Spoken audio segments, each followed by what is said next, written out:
வணக்கம். நம்ம இப்போ பார்த்தீங்கன்னா, ஃபால் ப்ரொடெக்ஷன், ஹைட் ஒர்க் இத பத்தி நம்ம சொல்றோம். இது ரொம்ப ரொம்ப அவசியமானது ஹைட் ஒர்க்ன்றது. அது பார்த்தீங்க அப்படின்னா, ஒரு சிவில் கன்ஸ்ட்ரக்ஷன் மட்டுமே கிடையாது. எல்லா இடத்துலயுமே நாம ஒரு உயரமா போயிட்டு ஒரு ஷெட்ல கூட பார்த்தீங்கன்னா, லைட்ட மாத்துற மாரி இருக்கும். ஒரு உயரமா பெயிண்ட் அடிக்கிற மாரி இருக்கும். ஒரு உயரமான இடத்துல பார்த்தீங்கன்னா, ஒரு பைப் லைன மாத்துற மாரி இருக்கும். ஒரு லைன் லீக் அரெஸ்ட் பண்ற மாரி இருக்கும். ஒரு உயரமான இடத்துல ஒரு கேபிள் மாத்துற மாரி இருக்கும். ஒரு உயரமான இடத்துல சிசிடிவி கேமரா மாத்துற மாரி இருக்கும். சிசிடிவி கேமரா ஒயர் டேமேஜ் ஆயிருக்கும், அது மாத்துற மாதிரி இருக்கும். இது எல்லாத்துக்குமே பாத்தீங்க அப்படின்னா, அந்த ஃபால் ப்ரொடெக்ஷன் நாம ஏன்னா மேல ஏற போறவங்களுக்கு அந்த பாதுகாப்பு இல்லாம அங்கிருந்து கரணம் தப்பினால் மரணம் சொல்லுவாங்க. பழமொழி இருக்கு. ஆமா, அந்த இடத்துல பாத்தீங்கன்னா ஜஸ்ட் மிஸ் ஆயிடுச்சுன்னா கீழே விழுந்தாங்கன்னா எந்த இடத்துல அடிப்படுதோ அதுக்கு அடிப்படுறதுக்கு ஏத்த மாதிரி தான். அதுவும் தலையெல்லாம் அடிபட்டுன்னா 95% அவங்கள காப்பாற்ற உயிர் பிழைக்கவே முடியாது. ஸோ இந்த ஒரு கிட்டத்தட்ட பார்த்தீங்கன்னா 96% ஆக்சிடென்ட்ல பார்த்தீங்கன்னா 56% பார்த்தீங்கன்னா இந்த உயரத்துல ஊழ்ந்து ஆக்சிடென்ட் ஆகி இறந்தவங்க தான் அதிகம். ஸோ இது உலக அளவில் பார்த்தா ஸ்டாட்டிக்ஸ் புள்ளி ஒன்று சொல்லுது. ஸோ இப்போ இந்த இடத்துல பார்த்தீங்கன்னா நாம எல்லா இடத்துலையுமே அது வீடா இருந்தாலும் சரி, ஆபீஸா இருந்தாலும் சரி, வேற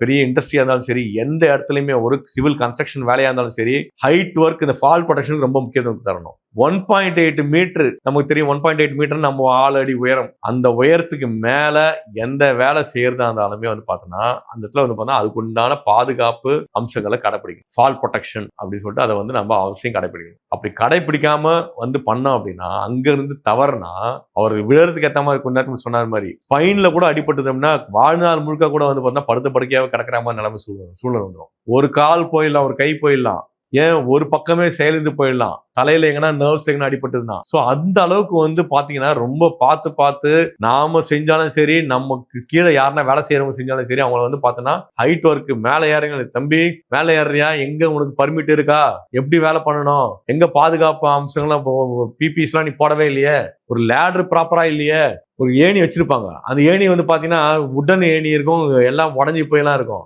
அது தவறான ஒரு அணுமுறை. அந்த ஏணி சும்மா சாட்சி வச்சிருப்பாங்க. அவங்க அங்க ஒரு ஆள் பிடிக்க கூட இருக்க மாட்டான். அந்த ஏணி போட்டா கூட ஏணி ஸ்லாண்டிங்கா 70 டிகிரி அப்படி எல்லாமே இருக்கா, இதெல்லாம் பார்க்கணும். ஒரு எமர்ஜென்சினா அங்கிருந்து அவங்க வேகமா வரணும். அங்கிருந்து குதிச்சிடக்கூடாது. இல்ல எமர்ஜென்சில கடகடன்னு இறங்கும் போது ஆடி கீழே விழுந்துருவாங்க. அந்த மாதிரிலாம் இருக்கக்கூடாது. ரொம்ப சர்வசாதாரணமா என்ன பண்ணுவாங்க, கிட்டத்தட்ட பெரிய சிம்னி மேல ஏத்துவாங்க. அந்த இடத்துல அவங்க மேல ஏத்துறதுக்கு எல்லாமே அந்த 20 மீட்டர் ஹைட்டுக்கு மேல போறவங்க எல்லாமே பாத்தீங்கன்னா விர்டிகோ டெஸ்ட் ஒன்று பண்ணணும். ஆமா, பலருக்கு பாத்தீங்கன்னா அப்படி மேல உயரமா போனா மயக்கம் வரும். அது தெரியாம அவங்களை ஏற வச்சிட்டீங்க அப்படின்னா அவள்தான் மயக்கி அங்கிருந்து விழுந்துரும். நல்லா இருக்கிறவனு மேல ஏத்தி நாமளே கொண்டுற மாதிரி ஆயிடும். சோ இந்த ஹைட் ஒர்க்ல பாத்தீங்கன்னா முதல்ல 1.8 மீட்டர் ஹைட்டுக்கு மேல போனாலே அந்த பாதுகாப்பு அம்சங்கள்லாம் ரெடி பண்ணிக்கிட்டு பிளாட்ஃபார்ம்லாம் பக்கா வச்சுக்கிட்டு அந்த இடத்துல அவனை ஏறி வேலை செய்ய சொல்லணும். அதே மாதிரி அந்த பிளாட்ஃபார்மே பக்காவா இருந்தாலும் சேஃப்டி பெல்ட் இதெல்லாம் போடணும். எந்த பிளாட்ஃபார்ம் எல்லாம் பக்காவா இருக்க ஒன்னும் ஆகாது. இந்த சிவில் ஒர்க் வழக்கமா நான் 10 வருஷமா சிமெண்ட் பிளாஸ்டிங் ஒர்க் பண்றேன், எனக்கு ஒன்னும் ஆகாது. அப்படி கிடையாது. எப்ப வேணா யாருக்கு வேணா எது வேணா நடக்கலாம். நீங்க ஒரு ஸ்டெப் பின்னாடி இப்படி காலை வச்சீங்க அப்படின்னா வெளியில விழுந்துடலாம். அதுதான் ஸ்கஃபோல்டிங். அந்த ஸ்கஃபோல்டிங் சும்மா ஸ்கஃபோல்டிங் ஒரு பிளாட்ஃபார்ம் போட்டு விட்டா மட்டும் போறாது. சைட்ல எல்லாமே க்ளோஸ் பண்ணிருக்கணும். அதான் ஃபால் ப்ரொடெக்ஷன். ஒரு சுண்ணாம்பு அடிக்கிறோம், உயரத்துல சுண்ணாம்பு அடிக்கிறாங்கன்னா அவங்களுக்கு அந்த கூண்டு மாதிரி ஒன்று போட்டுட்டு அவங்க தவறி கூட கீழே விழக்கூடாது. அங்க ஒரு ரோப் கிடையாது, 2 ரோப் போட்டு தொங்க விட்டுருப்பாங்க.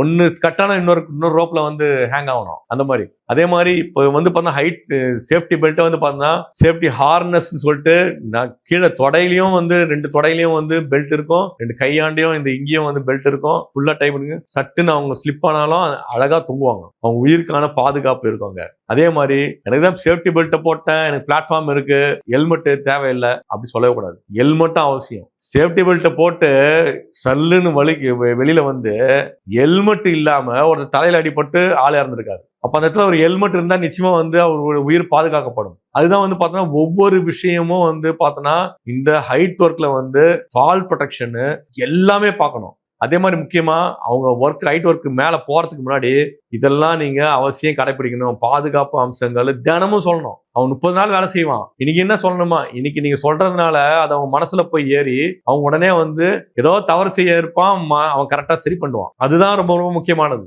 ஒவ்வொரு நாளும் கிளிப்பிள்ளைக்கு சொல்ற மாதிரி, தம்பி இந்த மாதிரி வந்து ஏறுறீங்க, நீங்க ஏறும்போது வந்து ஒவ்வொரு ஸ்டெப்பா ஏறுங்க.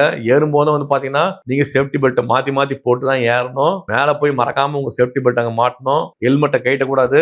வேர்வை வந்தா தொடச்சிட்டு மறுபடியும் ஹெல்மெட்டை போட்டுக்கலாம். வேலையை முடிச்சுட்டு கீழே வரும்போது அதே மாதிரி பாதுகாப்பா இறங்கணும். எதனா தேவை எதனா வேணும் அப்படின்னா மேல இருந்து பேசி அதை வாங்கிக்கலாம். இப்படிலாம் சொல்லி அவங்களுக்கு பாதுகாப்பு அம்சங்களை கடைபிடிக்கணும். அதோட இல்லாமல் ஒருத்தர் சூப்பர்வைஸ் பண்ணியே ஆகணும். சூப்பர்வைஸ் பண்ணும்போது தான் என்னை சுற்றி ஒரு சிசிடிவி கேமரா இருக்குது அப்படின்னும் போது தான் ஏன்னா தப்பே செய்ய மாட்டாங்க. அந்த மாதிரி ஒரு சூப்பர்வைஸ் இருந்தால் தான் அவங்க தவறு செய்ய மாட்டாங்க. ஒரு சூப்பர்வைசர் பார்த்துட்டே இருக்கணும்.